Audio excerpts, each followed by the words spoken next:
Hello class 9th। आज का हमारा टॉपिक है रदरफोर्ड का परमाणु मॉडल। तो अल्फा कण का जो हमने इससे पहले पढ़ा था कि रदरफोर्ड का अल्फा कण प्रकीर्णन का जो प्रयोग था, उस प्रयोग से जो निष्कर्ष निकले, उन निष्कर्षों के आधार पर रदरफोर्ड ने अपना नाभिकीय मॉडल प्रस्तुत किया, जिसके कुछ प्रमुख बिंदु इस प्रकार है। नंबर पहला बिंदु, ये पहला बिंदु कहता है कि परमाणु जो होता है, यानी परमाणु सभी प्रोटॉनों और न्यूट्रॉनों युक्त, परमाणु सभी प्रोटॉनों व न्यूट्रॉनों युक्त, परमाणु सभी प्रोटॉनों व न्यूट्रॉनों युक्त धन आवेशित सघन व अत्यंत छोटे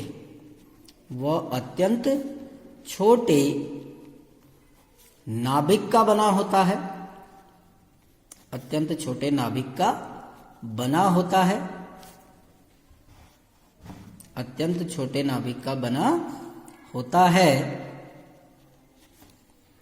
परमाणु का जो संपूर्ण द्रव्यमान है, यानी जो परमाणु का जो भी द्रव्यमान होता है वो उसके नाभिक के बराबर होता है। यानी परमाणु का संपूर्ण द्रव्यमान, परमाणु का संपूर्ण द्रव्यमान उसके नाभिक में केंद्रित होता है, उसके नाभिक में केंद्रित होता है। तो पहला जो बिंदु है वो कहता है कि परमाणु सभी प्रोटॉनों व न्यूट्रॉनों युक्त धन आवेशित सघन व अत्यंत छोटे नाभिक का बना होता है, और परमाणु का जो संपूर्ण द्रव्यमान है वो उसके नाभिक के द्रव्यमान के बराबर होता है। इसीलिए पहला बिंदु कहता है कि परमाणु सभी प्रोटॉनों और न्यूट्रॉनों युक्त धन आवेशित सघन और अत्यंत छोटे नाभिक का बना होता है, और परमाणु का जो संपूर्ण द्रव्यमान है वो उसके नाभिक में केंद्रित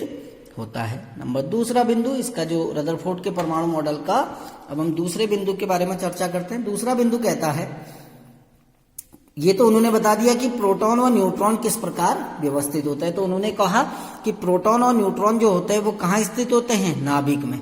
तो परमाणु का जो नाभिक होता है उसमें प्रोटॉन और न्यूट्रॉन होते हैं, और नाभिक पर कौन सा आवेश होता है? धनावेश होता है। नाभिक सघन होता है, नाभिक बहुत छोटा होता है। दूसरे में वो इलेक्ट्रॉनों की व्यवस्था को बताते हैं। तो वो कहते हैं नाभिक ऋण आवेशित इलेक्ट्रॉनों से घिरा होता है, नाभिक ऋण आवेशित इलेक्ट्रॉनों से घिरा होता है,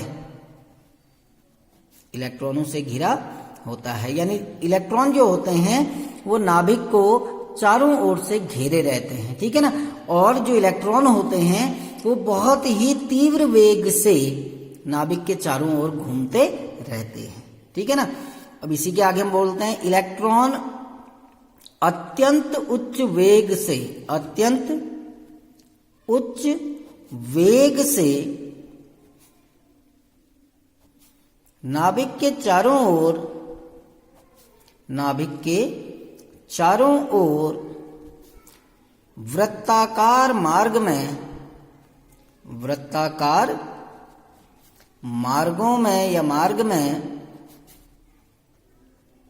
परिक्रमा करते हैं, परिक्रमा करते हैं, ठीक है ना। तो नाभिक के चारों ओर वृत्ताकार मार्ग में परिक्रमा करते हैं इलेक्ट्रॉन। इन वृत्ताकार मार्गों को क्या बोलते हैं? जो इलेक्ट्रॉन है उसको इलेक्ट्रॉन की कक्षाएं कहते हैं। इन वृत्ताकार मार्गों को, इन वृत्ताकार मार्गों को इलेक्ट्रॉन की कक्षा कहते हैं, इलेक्ट्रॉन की कक्षा कहते हैं। जैसे आप लोग बैठते हैं ना, अपनी अपनी कक्षा में बैठते हैं, 6 वाले अपनी कक्षा में, 7th वाले अलग कक्षा में, 8th वाले अलग, 9, 10, 11, 12 सब अपनी अपनी कक्षा में बैठते हैं। वैसे ही नाभिक के चारों ओर भी कुछ वृत्ताकार मार्ग होते हैं जिनमें इलेक्ट्रॉन घूमते हैं, और इन वृत्ताकार मार्गों को हम इलेक्ट्रॉन की कक्षा कहते हैं, ठीक है ना।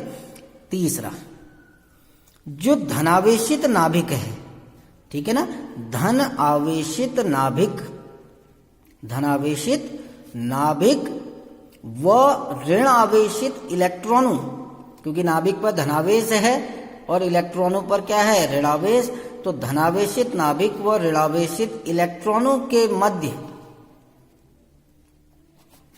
एक स्थिर वैद्युत आकर्षण बल, एक स्थिर वैद्युत आकर्षण बल कार्य करता है, एक स्थिर वैद्युत आकर्षण बल कार्य करता है,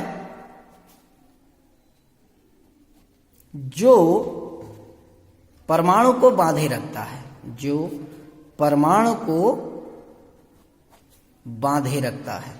तो जो नाभिक है, नाभिक पर धनावेश होता है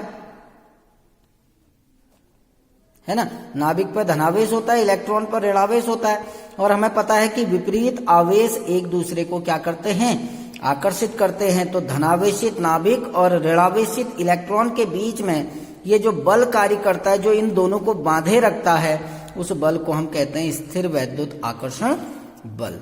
चौथा बिंदु कहता है कि जो परमाणु है वो वैद्युत उदासीन होता है, परमाणु वैद्युत उदासीन होता है, वैद्युत उदासीन होता है, क्योंकि परमाणु में इलेक्ट्रॉन व प्रोटॉन की संख्या बराबर होती है, इलेक्ट्रॉन और प्रोटॉन की संख्या बराबर होती है। जितने इलेक्ट्रॉन होंगे उतने ही प्रोटॉन भी होते हैं। जैसे किसी में माना 6 इलेक्ट्रॉन हैं तो 6 प्रोटॉन भी होंगे। अब आपको पता है इलेक्ट्रॉन पर ऋणावेश होता है, तो ऋणावेश 6 इलेक्ट्रॉन है तो 6 इकाई ऋणावेश, 6 प्रोटॉन है तो 6 इकाई धनावेश। ये ऋणावेश है, ये धनावेश है, कुल आवेश कितना हो गया, 0 हो गया, ठीक है ना। अंतिम बिंदु, 5वां बिंदु, ये कहता है कि परमाणु का अधिकांश भाग खोखला होता है, रिक्त होता है। परमाणु का अधिकांश भाग रिक्त होता है, खाली होता है, ठीक है ना। तो ये आपका रदरफोर्ड का एक परमाणु मॉडल था। ये कहता है कि परमाणु में एक केंद्रीय भाग होता है जिसको नाभिक कहा जाता है। ये आपका नाभिक हो गया।